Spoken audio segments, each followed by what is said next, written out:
Hi everyone, good evening to all.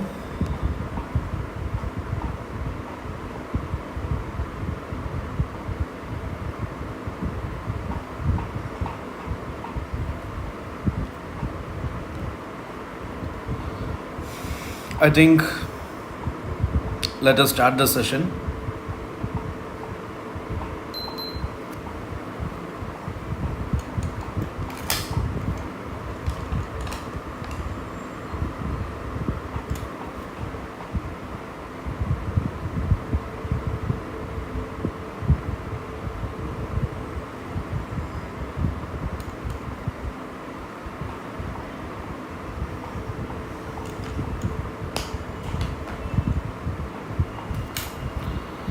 So it is a history in 3 hours. Coming to a history part, we know that in the UPSC civil service examination, both in prelims and mains, history plays a very crucial role. History means ancient Indian history, medieval history, modern history, art and culture, etc. Being so crucial for your prelims part.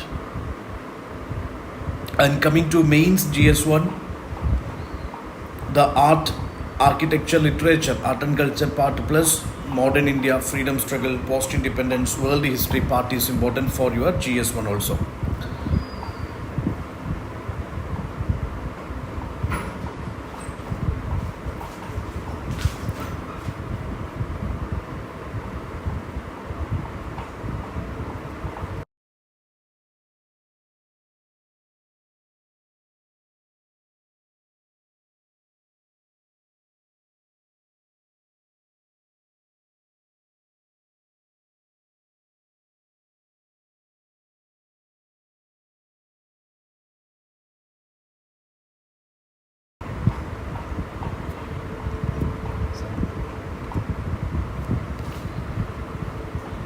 Okay, I'm audible.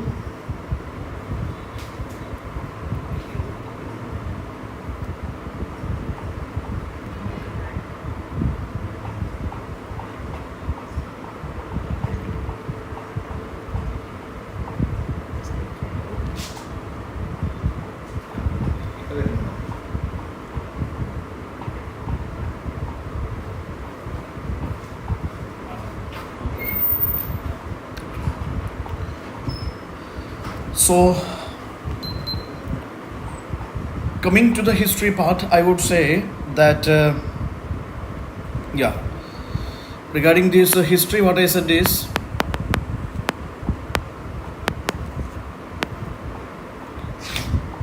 you can expect, coming to the prelims part, you can expect questions,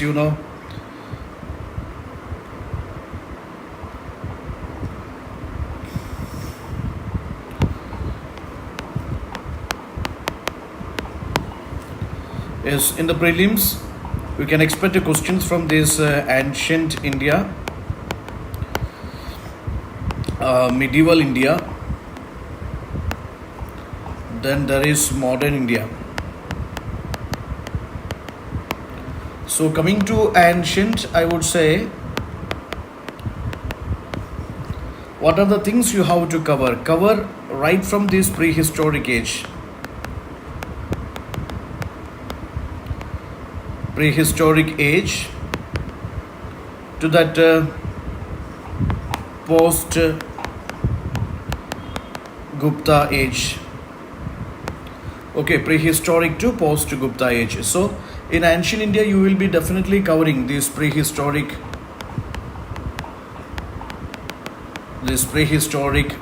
like what is called sites,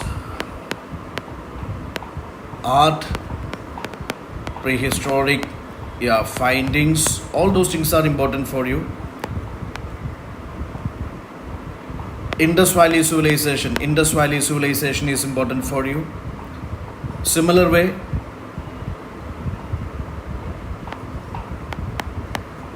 Aryan age or Vedic age is important for you. Then this age of Buddhism, Jainism. age of Buddhism, Jainism. This is important for you. Mahajanpada is important for you. Mahajanpada is important for you. Similar way, there is Mauryan age. There is post-Mauryan age. There is Gupta age and there is post-Gupta age. So what is important here? I would say always take care. നമ്മൾ എപ്പോഴും focus ചെയ്യേണ്ട ഒരു സംഭവം sources ആണ്. Sources can be the literary sources. ഈ കാലഘട്ടത്തിലെ socio economic political cultural ലൈഫിനെ കുറിച്ച് പ്രതിപാദിക്കുന്ന സോഴ്സസ്. അത് ഇൻഡിജീനിയസ് സോഴ്സസ് ആണ്. Okay, indigenous sources are there, foreign sources are there. Then again, secular sources are there, religious sources are there. Similar way, archaeological sources. Okay, archaeological sources, that is again important for you. So sources ഈ കാലഘട്ടങ്ങളെ കുറിച്ച് പ്രതിപാദിക്കുന്ന, അതായത് the socio political economic cultural life of ancient India. Okay, ഇതിനെക്കുറിച്ച് പ്രതിപാദിക്കുന്ന sources are very much important for you. Then similar way, the cultural movements,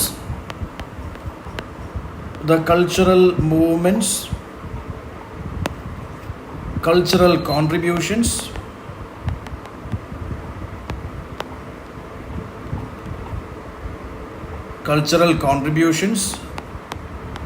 ruling dynasties, rulers, the reforms, all these things are important for you. But Satyam Parnjanal, what I would say is that when you study ancient India, I would always say that at least from 2011 to 2024, just focus on these PYQs.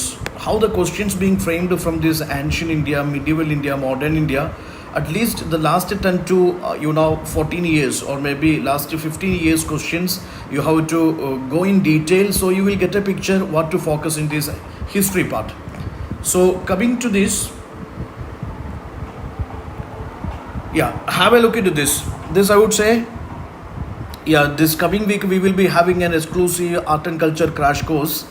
So all the students must join, and this gonna be very much beneficial for you, because in a 4-5 days we will be covering the entire static portions of art and culture and these current affairs portions of art and culture. Now just look into this.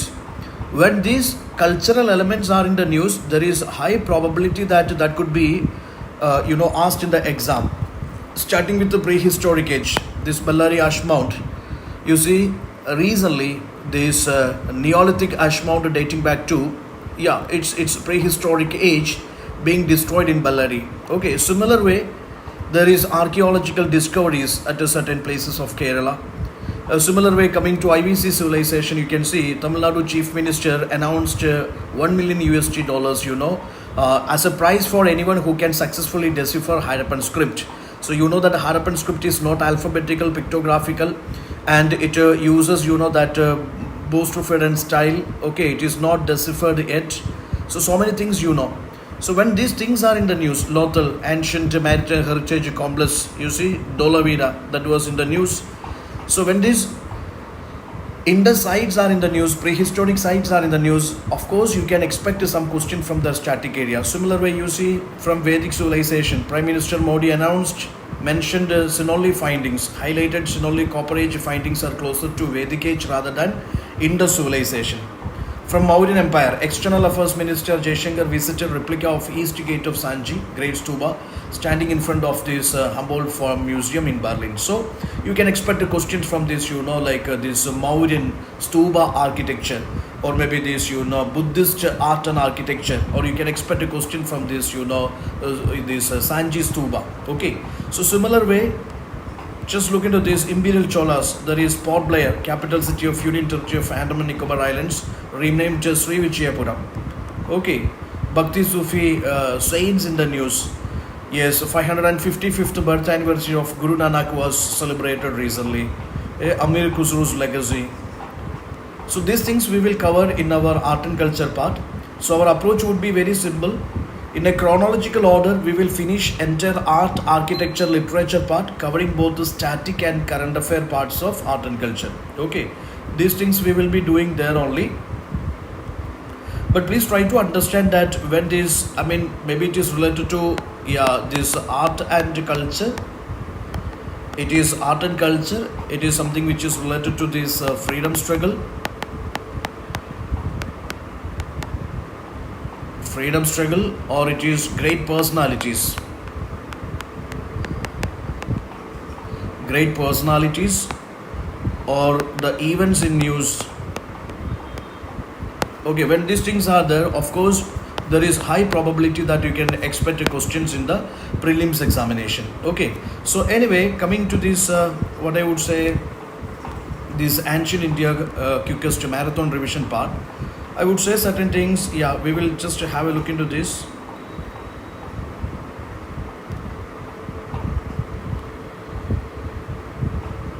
Hope this is visible. This is visible to everyone.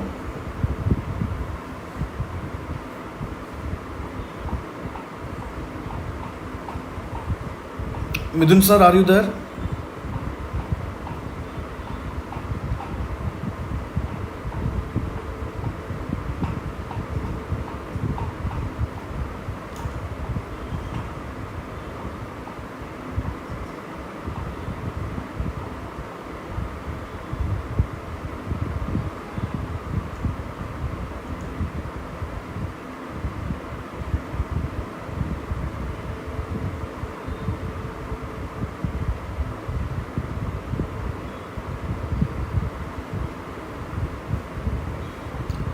So coming to this, please try to understand. Yeah, this is ancient history.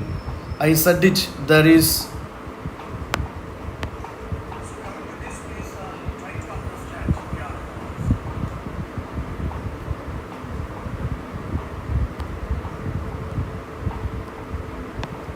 Yes, as I said, starting with the prehistoric age.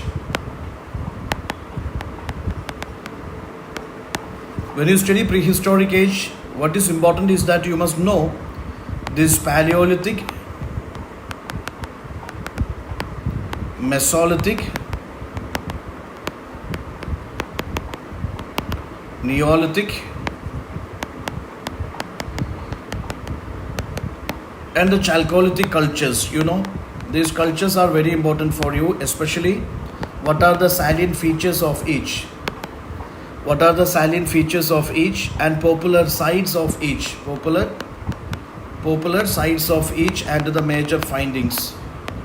These parts are important for you. Similar way, coming to Indus Valley civilization. Recently, you know, these sites were in the news. Yes, most of you might have covered them in the news analysis. So when these sites and their findings and archaeological excavations, or maybe visit of certain great personalities to these popular sites, when it is in the news, high probability that you can expect a question like this. For example, this particular site situated on the bank of the this particular river, or these are the findings from this particular site. For example, this dancing girl of that bronze image of dancing girl that is discovered from which of the following sites, or this this what is called a priest king statue is discovered from, or mother goddess statue is discovered from, or this Indus signboard is discovered from, or this artificial dockyard is discovered from. So these Harappan sites and their findings and their locations are very much important for you, that you shouldn't miss. Okay, most importantly, most of the students are facing the problem with this chronology. Most of the students are having the problem with the chronology. Chronology means, especially ancient India, medieval India. When you cover ancient and medieval India, the biggest problem was, placing them in the accurate, time span. That is a problem for many aspirants. So I would say that just to connect with the real life incidents, you can see that okay, this is a festival which originated in this particular age, or this is a particular agricultural tool which is originated in this particular age, or this is a culture, or this is a particular painting which got originated in this particular place, okay, or this kind of a cooking style started from this age, this kind of a dressing style, this kind of a trade system, this kind of an education system, this kind of this what is called a chanting, or this kind of worship, or this kind of temple construction. So try to connect with these real life incidents or the current life events and like these institutions, etc. Anyway, coming to, there are different methods of rearranging the events, or maybe different methods of preparing the chronology of history that I will tell you. Now just look into this. Coming to this ancient India, you must see that yes, there are different things which happened at the different time spans in ancient times. For example, this Gangetic urbanization, or urbanization in these Gangetic basins, that is placed between 600 to 500 BC, or second urbanization in this Indian subcontinent, or maybe this circulation of Panchmark to coins. Similar way, rulers of Magadha, consolidation of Magadha, or maybe rise of Mahajanpadas. And Magadha happened to be one of the very powerful Mahajanpadas. So Mahajanpadas means greater kingdoms. You know that, greater kingdoms. Okay.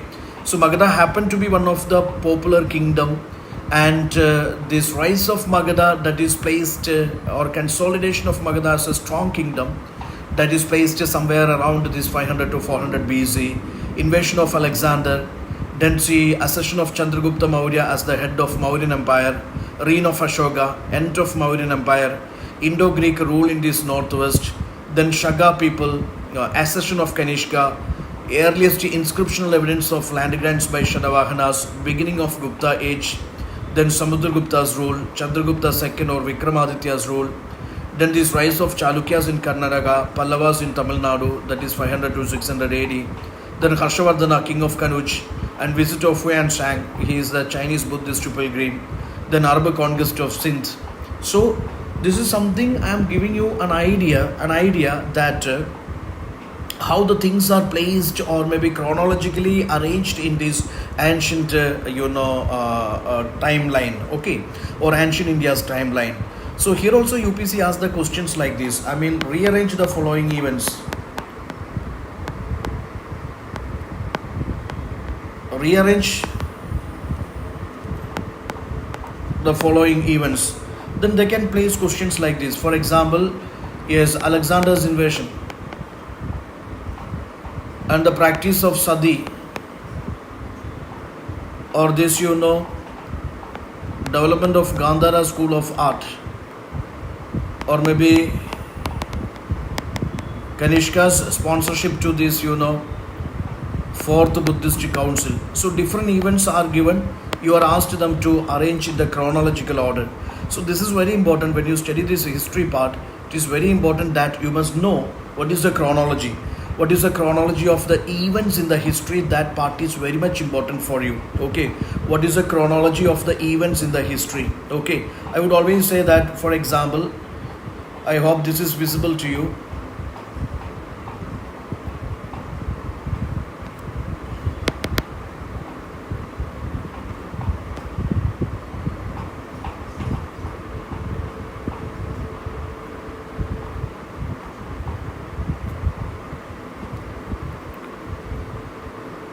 Okay, this is visible to you. Just look into this. You know that there is Indus Valley civilization. Indus Valley civilization. My question is very simple. As a UPC aspirant, what all things you will study under Indus Valley civilization? What all things you will study under Indus Valley civilization? I would say you will definitely study the origin of Indus Valley civilization, or maybe different phases of Indus Valley civilization. Phases means, I would say, there is pre-Harappa, or it is mature Harappa. Broadly speaking, mature Harappa, or this late Harappa, or post Harappa. Okay, late Harappa. Obviously, you will study these different phases. Also, you will study their features. Okay. Also, you will study the popular sites and their findings. the mature age findings, pre-Harappan, post-Harappan findings, etc. You will definitely study. Now here again you will study the features related to its urbanization, the features related to its urbanization, the features related to its trade and commerce, the features related to its society, the features related to its religion, the features related to its art and craft, the features related to its international relations, the features related to different decline theories of Indus Valley civilization, or the features related to its connection with the modern world.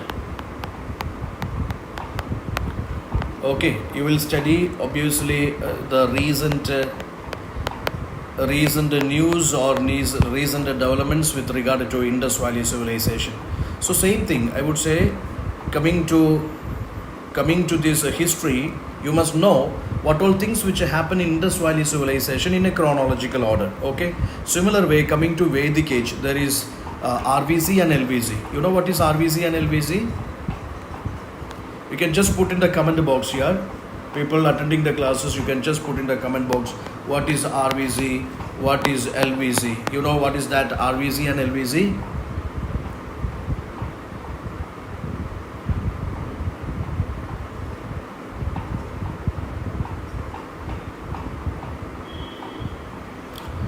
Yes, RVC is nothing, that is Rigvedic age. We know that it is Rigvedic age.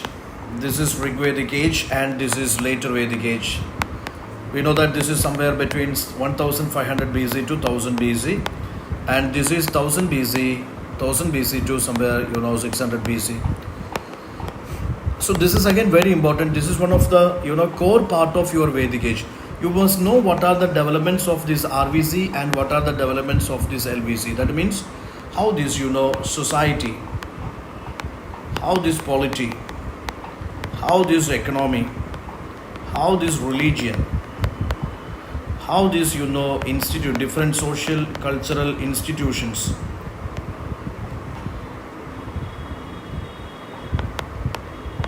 how the cultural practices, okay, how these things got differed from RVC to LVC. See, this basic single thing that will solve multiple questions in your Vedic age part of ancient India. Still many students don't know what are the socio-political, economic, religious, cultural or maybe institutional developments in RVC, how they got changed in LVC.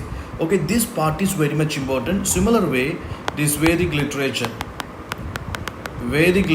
and the classification part is also important. For example, this what is Upanishads being asked multiple times, or these Samhitas are asked multiple times, or these Aranyakas, Brahmanas. You see that their classifications and their features got shuffled multiple times. So you can expect different sort of questions. So any aspirant who is studying this history part, especially ancient India, is just like IVC, I would say, coming to Vedic age, the differences between, or maybe socio-political, economic, cultural, religious or intellectual, institutional differences or developments between RVC to LVC, that is something a must thing everyone has to study. Okay, so this chronology part is important for you. Similar way, just try to look into this question. I think this question is visible to everyone. This question is visible. There is a question like Indus Valley. This is a previous year question. This is Indus Valley civilization, predominantly a secular civilization. Religious element, though present, did not dominate the scene.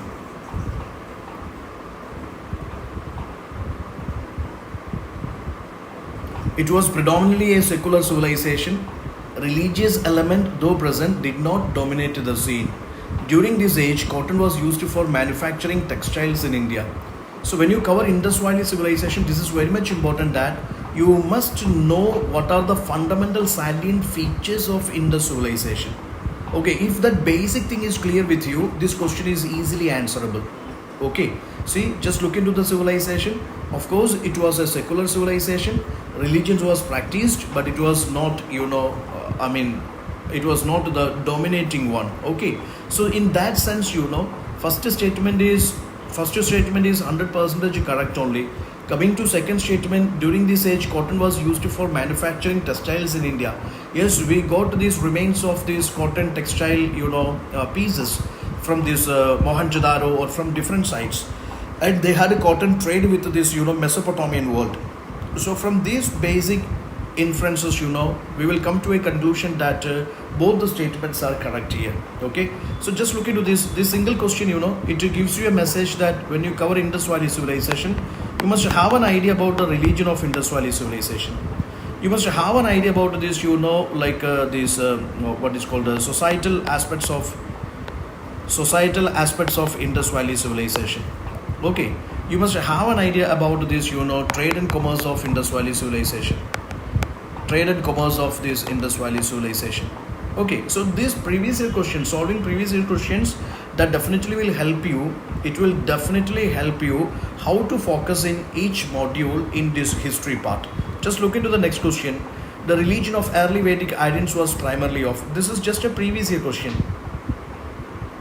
Just a previous year question. Religion of early Vedic Indians was primarily of bhakti, image worship, and yajanas, worship of nature, yajanas, worship of nature, and bhakti. Can somebody just comment in the comment box what could be the answer?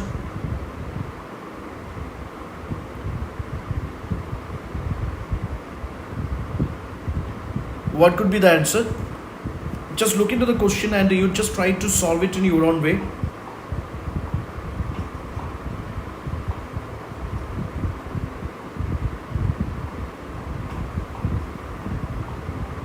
Make a try.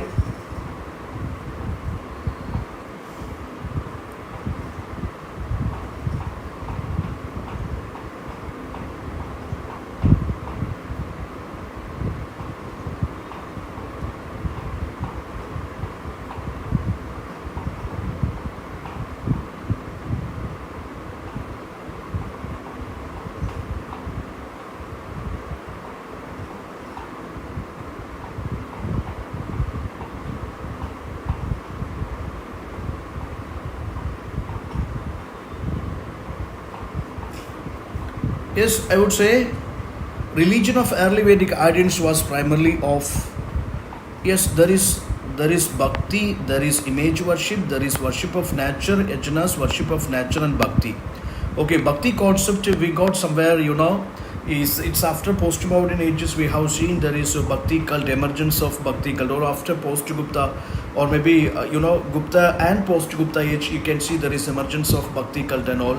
And also when it comes to this particular image worship concept, that also happened from this post Vedic age onwards. Okay, so here the most suitable one is that I would go for worship of nature and yajanas. This is the most convincing one, because these people were afraid of this, what is called this the thunder, rain, and all those natural calamities, or this natural phenomenon.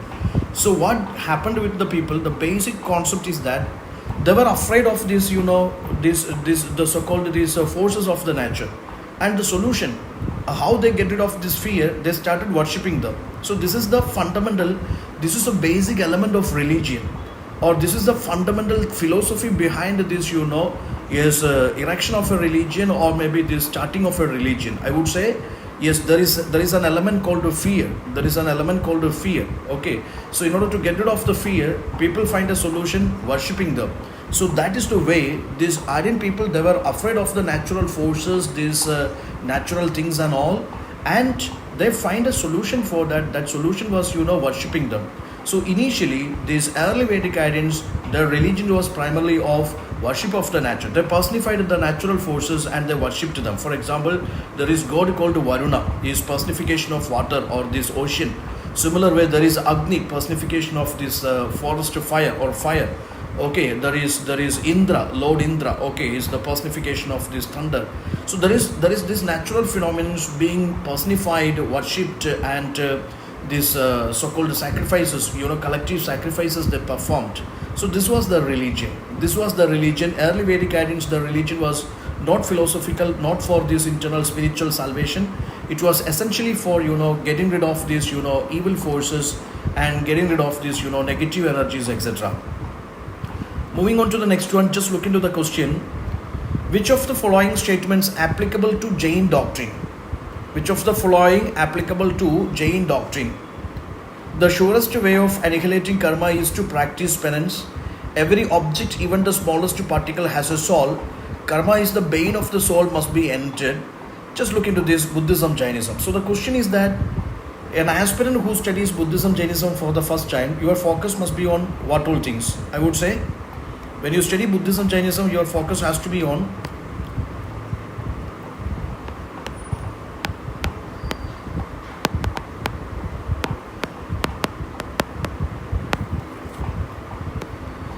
yes, you must know the basic doctrines. The doctrines, ideas or ideologies of Buddha and Mahavira. This thing is very much important. What are the basic ideas, ideologies of Buddha, Mahavira? For example, there is a concept called the KFC in Jainism. KFC in Jainism is called three jewels in Jainism. So three jewels, actually there are three jewels in Jainism and Buddhism. In Jainism, three jewels are called KFC. KFC is, that is right knowledge. There is right to faith. There is right to conduct. These are three jewels. These are essential things for achieving salvation according to Vardhamana Mahavira. Similar way, there are three jewels in Buddhism also. That is, Buddha,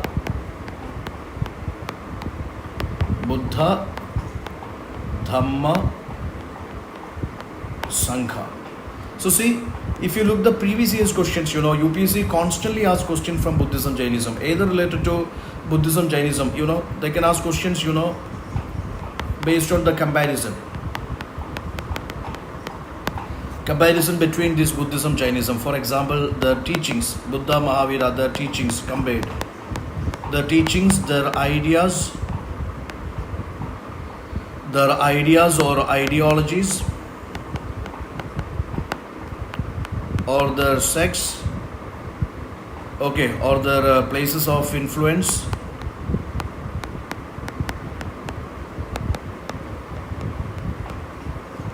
or their patrons,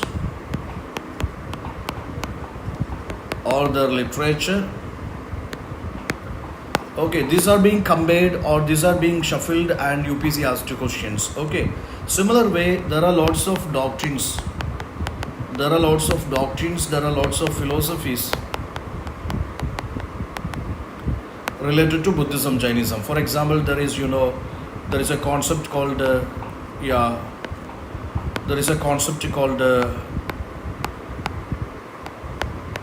Anekantavada. Anekantavada, that is something, a philosophy in this Jainism. Coming to Anekantavada, it's a philosophy which says that truth and reality must be judged from multiple point of view. So if 5 or 4 blind men, they are touching different parts of elephant and giving different explanations or descriptions to the shape of elephant, that is not the absolute reality. So the absolute reality, that must be judged from multiple perspectives, multiple point of views. So the absolute reality or the truth has to be judged from multiple. All truth or these realities may have different perceptions, different perspectives. That has to be analyzed, then only come to a conclusion. So that is one of the most revered or most accepted philosophy of this Jainism. So similar way, coming to this Buddhism, there are different schools of philosophies. There is Madhyamika school of philosophies. The different schools of philosophies are there. So what are the different schools of philosophies in Buddhism, Jainism? That is important. Similar way, the patrons are important. Patrons means there are different people, they patronized or sponsored Buddhism, Jainism. So you must know who are the patrons. You must know who are the priests, popular priests or popular scholars of Buddhism, Jainism. That is again UPC's favorite area. Literature of Buddhism, Jainism, that is important. You see that there is Vinaya Pitaka, or this what is called Abhidhamma Pitaka. See, there are different classification of Buddhist literature. Similar way, classification of Jain literature. So these things must be very clear to you. UPC multiple times asked places or kingdoms associated with the life of Buddha, Mahavira. So that idea you must know. What is the spread of this what is the spread of this Buddhism and Jainism. Okay, what is the spread of Buddhism, Jainism? Again, coming to Buddhism, we must know that it has popular divisions. There is Hinayana division, there is Mahayana division, there is Vajrayana division. Different divisions are there. The spread, you must have an idea. What are the ideological differences? This thing is important for you. Coming back to this question, is it answerable for you? Is it answerable?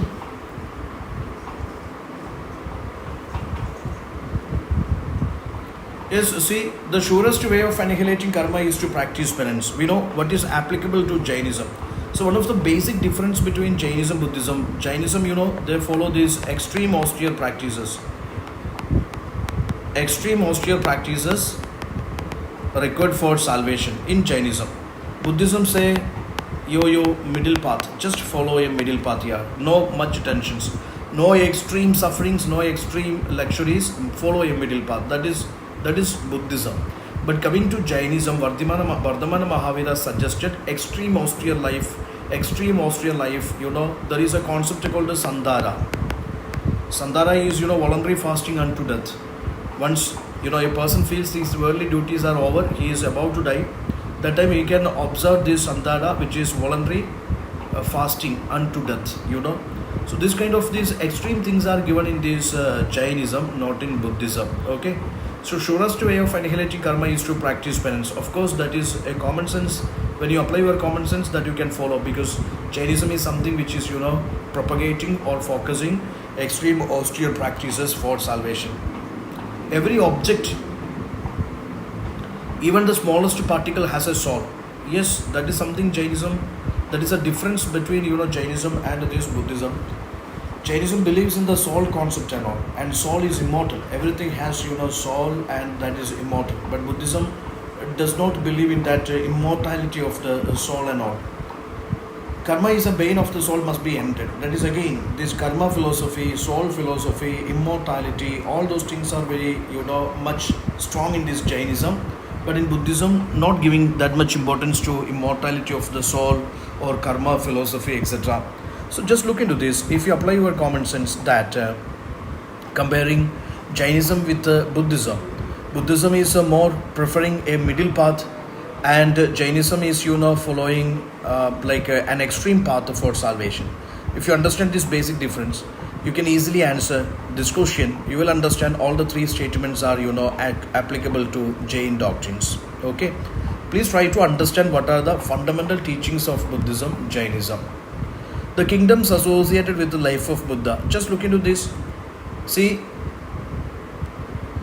this is a question which is asked in 2014. I think the same question, simply changing these options, it was repeated in 2015 also. So why I say this, when you go through the previous year's questions, you will get an idea where to focus in each part of the history. Which one of the following dynasties ruling over North India at the time of Alexander's invasion? You must understand that. Yes, if you connect to the chronology, Alexander's invasion, that time this Magadha was ruled by Nanda dynasty. In fact, it was the last dynasty of this, yes, it was the last ruling dynasty of this Magadhan empire, or maybe this Magadha Mahajanpada. Okay, so this kind of the questions also. For example, when this Vasco da Gama arrived, who was the ruler of this Vijayanagar empire, or when this Krishna Devaraya was ruling this Vijayanagar empire, who was this Bhakti saint popular in Punjab. So this is the way they ask the questions. So these contemporary persons, events, those things are important for you. You shouldn't miss it out. First deciphered edicts of Ashoka. Ashokan edicts, you must have an idea, especially when you cover this Mauryan empire.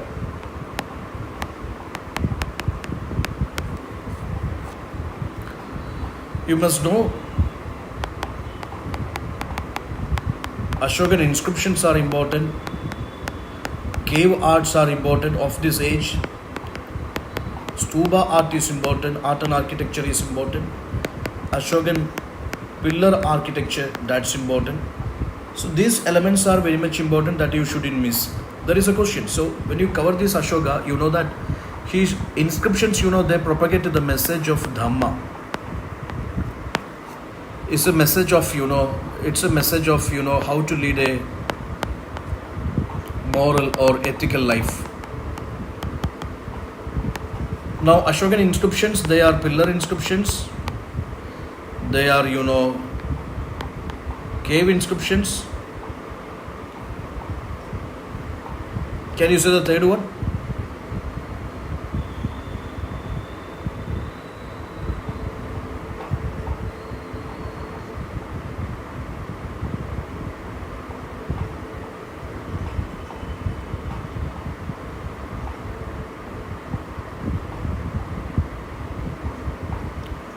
Midlal sir, are you there?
Okay, so this is something I would say that there is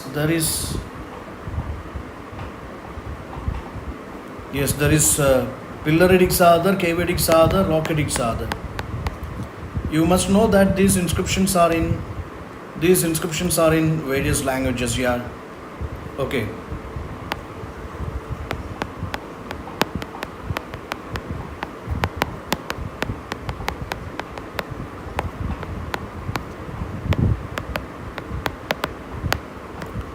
Ashoka's inscriptions, you must know that there is rock edicts are there, cave edicts are there, pillar edicts are there. Now these inscriptions are in different languages. They are in different script. There is Brahmi script, there is Kharoshti script. Okay, Aramaic script. They are in this what is called.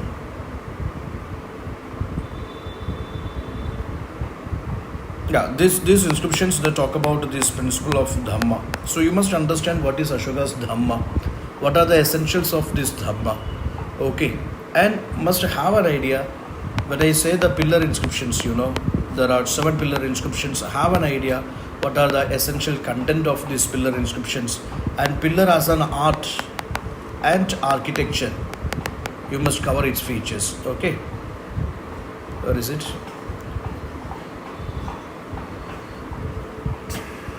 There is a question, what is common to historical places, Ajanta, Mahabalipuram? So this is a very interesting question. Again, I would say,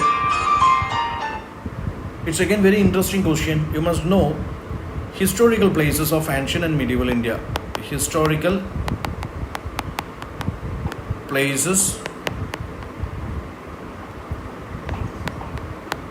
personalities,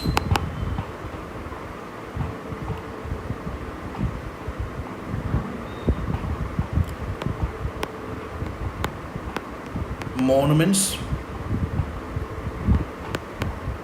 or art forms, architectural styles, always compared. This is another popular way of UPSC asking questions. Okay, so just to see, these are 2 things given. You know that Mahabalipuram is something attributed to Pallavas.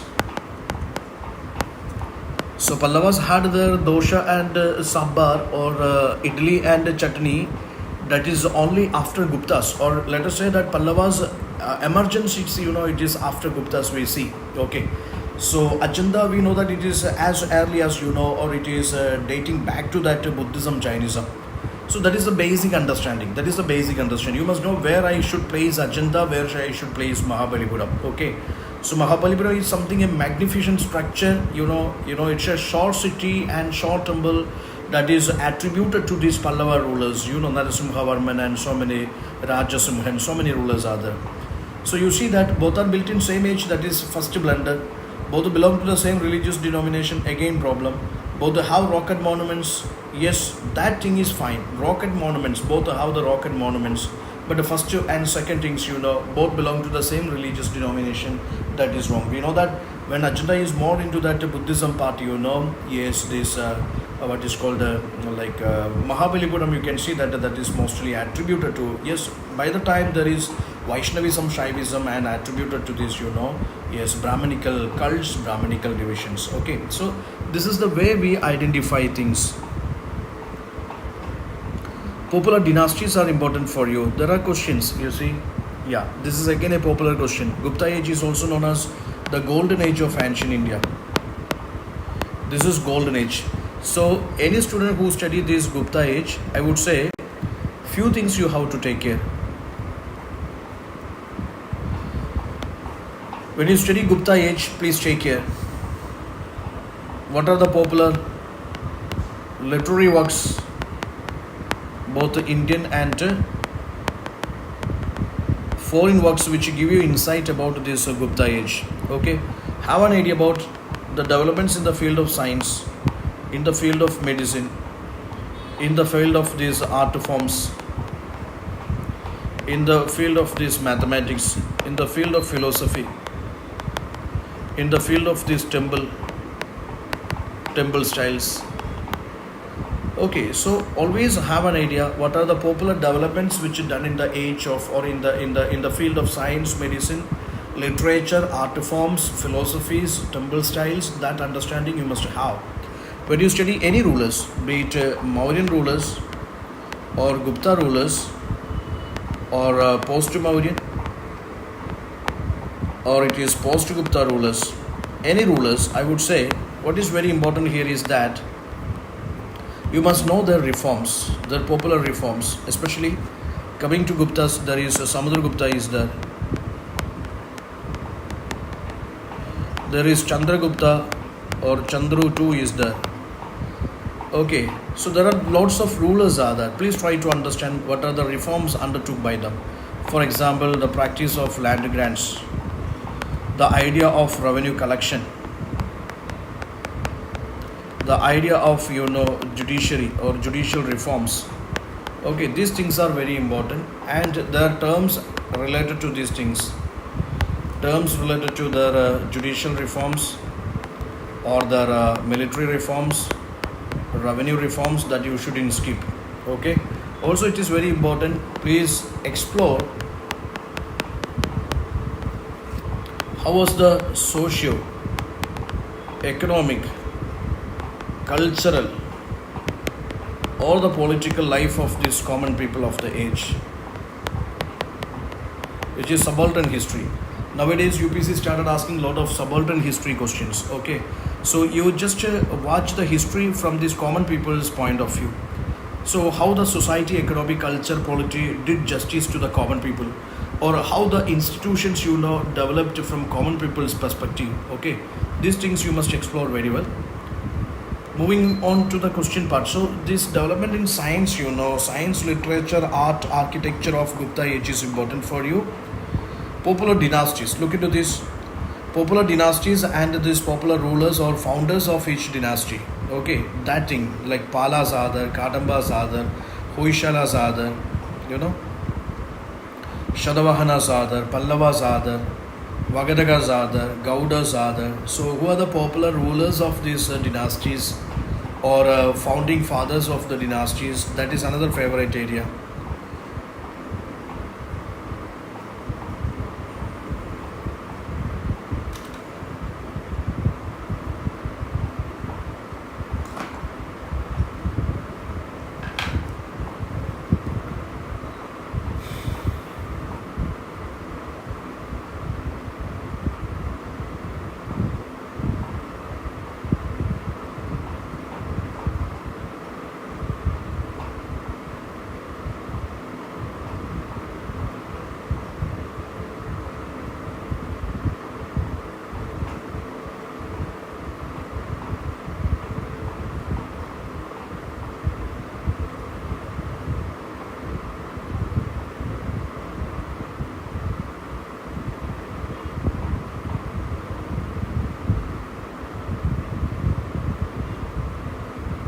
Is it clear?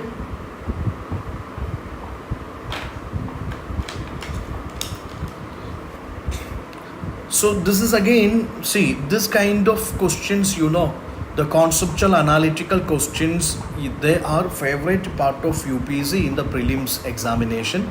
So this type of questions you can expect in the assertion reasoning type of questions, multiple statement type questions, match the pair questions. See, you must know what is the difference between, or what are the similarities between Buddhism, Jainism. That's again very important for you. What are the differences? What are the similarities between Buddhism, Jainism? When I say similarities, both people, Buddha and Mahavira, both used the language of the common people, Pali, Prakrit languages, not Sanskrit. Both emphasized on non-violence part, no violence, no killing of animals or human beings, a peaceful religion. See, and both stressed on this particular, eternal deliverance from this cycle of the birth and death. Both denied the authenticity of the Vedas. I mean, not given so much importance to this Vedic literature as infallible. Okay. Both opposed to rituals and sacrifices. Both stressed upon pure and moral life for salvation rather than rituals and sacrifices. Both inspired by the ascetic ideals and philosophy of Upanishads. Upanishads also gives no importance to this. Yes, no importance to this what is called Vedic rituals and sacrifices. Similar way, here Buddhism, Jainism also not giving so much importance to that rituals and sacrifices. They are giving importance to a very simple Puritan way of living, ascetic way of living. See, Buddhism, Jainism also largely attributed to intellectual, spiritual, social changes of the age. Or maybe I would say that they're more focused on these societal changes, intellectual, spiritual, religious changes of the age. Or they try to address the social, religious, intellectual issues of the age. Both had a common place of origin. Both leaders, Buddha and Mahavira, they are from the Kshatriya family. Both appealed to these common people of the society. Even though they didn't attack the caste system, they opposed to the caste system.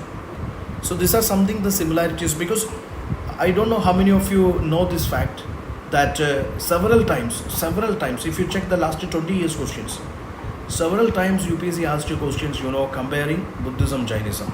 Similarities, dissimilarities, teachings, doctrines, philosophies, these comparative analysis type of questions, you can expect in the upcoming exams also. Then similar way they have differences also. Buddhism, Jainism having differences also. Differences are like this. Just look into this. There is coming to Vardhamana Mahavira. He was the 24th Tirthankara. He is not the founder. In front of him 23 Tirthankaras are there. He is the final Tirthankara. But Buddhism, the founder is Buddha. He had no predecessors. Regarding the soul, Jainism believes in immortal soul. Buddhism does not believe in immortal soul. And concept of ahimsa is more affirmative as that of Jainism. So much stress is given to that ahimsa part in Jainism. Buddhism emphasized elimination of caste distinctions. Jainism advised to practice of strict asceticism, when Buddhism say middle path. So this is the way. It is always nice you please look into these differences. Okay, in Buddhism there is more emphasis on Sangha. So there is a concept. UPSC already asked this question, what is Sangha? Sangha is, it is a monastic order of these monks and nuns. It's a monastic order for the propagation of these Buddha's teachings. So such a Sangha or such a monastic order is missing from Vardhamana Mahavira's side. Later on developed. Jainism, nirvana as freedom from body. Buddhism, destruction of the self. Buddhism proved more adaptable to circumstances. So this is the way, there are lots of similarities, there are lots of, dissimilarities.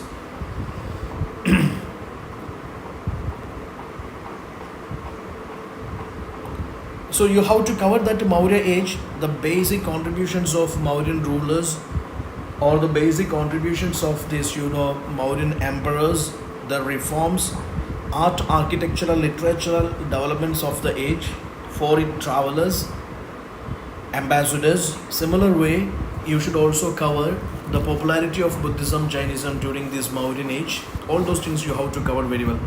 After Mauryan decline or decline of Maurya, there is rise of these kingdoms here in the Deccan India, or in the Central India, or in the North India. There are South India, there is Sangam kingdoms are there.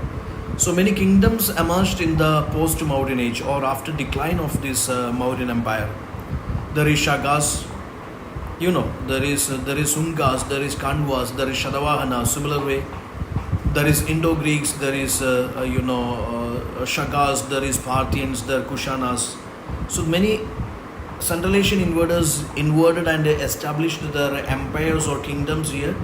Similar way, some native successors like Sungas, Kandvas, Shatavahanas established their kingdoms here.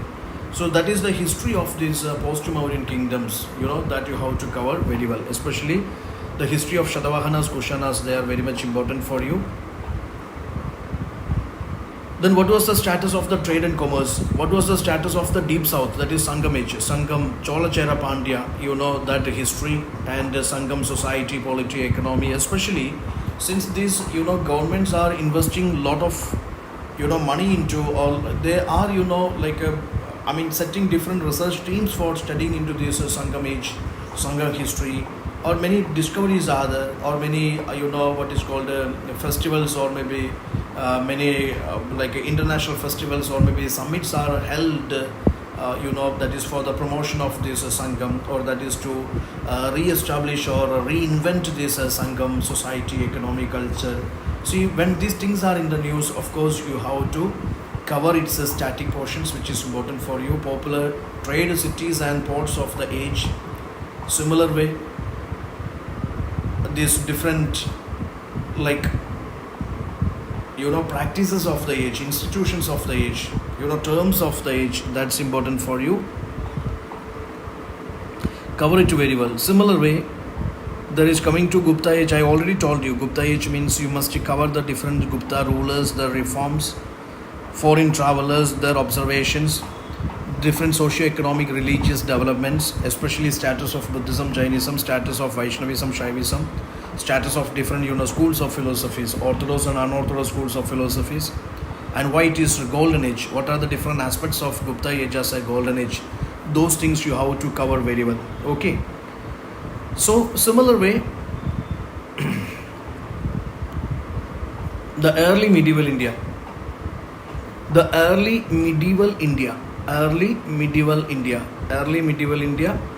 and the medieval history. It's again very important. There was a time UPC asked a lesser number of questions from this ancient medieval part, but nowadays they changed. They reversed the trend. Nowadays, lesser questions from modern, more questions from ancient and medieval. But no guarantee that this year also the pattern will continue. There is a chance that more questions from modern Indian freedom struggle could be asked this year. But it is always in a safer zone that you cover ancient and medieval nicely. Okay. So have an idea what are these early medieval history, early medieval rulers, kingdoms, why they got clashed with each other, what are the different social, economic, cultural, religious practices of the age. Those things are important for you. Especially early medieval India, Pala, Pratigara, Rashtrakutas, their cultural contributions, Rajput states, their cultural contributions. Then the art, architecture, literature developments in this age, especially different styles of temple architecture, Nagara, Dravida, Vatsara styles of temple architecture. Similarly, different schools of philosophies or different art forms, okay, developed during under the patronage of these Rajput rulers, Palas, Padigaras, Rashtrakutas. That idea you must have, okay. Saying this is, you can ask me questions if you wish. You can ask me questions. If you have questions, you can ask me.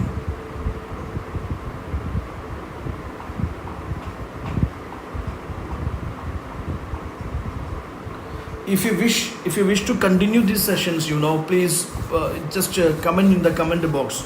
If your valuable feedbacks, I will take it very positively.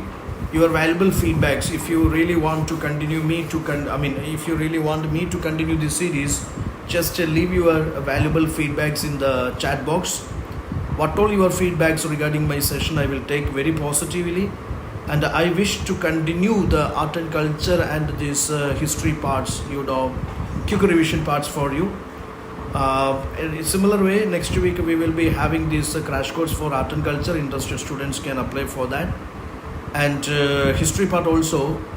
What all your doubts with regard to history, chronology, or confusions in any part of history, feel free to ask me, and we will definitely have instant solutions for that. Saying this, I am winding up today's session, and we'll continue this series, and I want to get your feedback. If you wish I to continue this series, please give me your feedbacks in the chat box. Thank you.